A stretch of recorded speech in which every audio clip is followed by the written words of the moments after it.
Talk about quotas. For years, we heard how bad quotas were, that if you give preference to a specific race or ethnicity and say there has to be a certain amount of people in the job, that means the best person isn't getting the job. And indeed, quotas we're moving away from. But what do we have with our immigration system? We have a quota coming from the president, coming from his minions, saying you need to arrest a certain amount of people a day. So what do we have? Innocent people getting swept up. They're just looking for bodies. Now, 300 South Koreans are arrested in a raid in Georgia. They are now filing a class action lawsuit because many of them were here on B-1 visas. They are here to help the United States of America by putting together a factory that's creating jobs, that's good for the economy, that's good for the community, and they all get chained and incarcerated for a week in deplorable conditions. They're back home. They're speaking up against it, and there are so many more individuals who are in that same boat. Now, it's going to cost the United States of America in liability, but it is so wrong-headed. When we all work together, when people work together from other countries,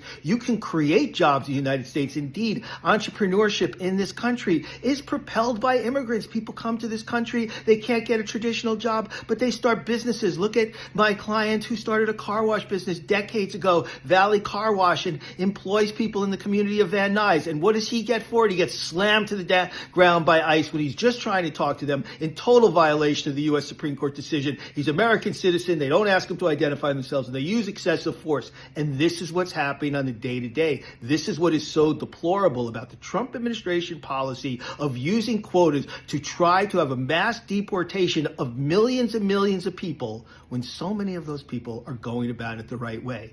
If we don't want to have quotas, we should stop it with our immigration policy. We've got to abolish ICE and stop this just cruel, harmful effect on people across the United States of America who are here to support their families. American citizens are getting hurt.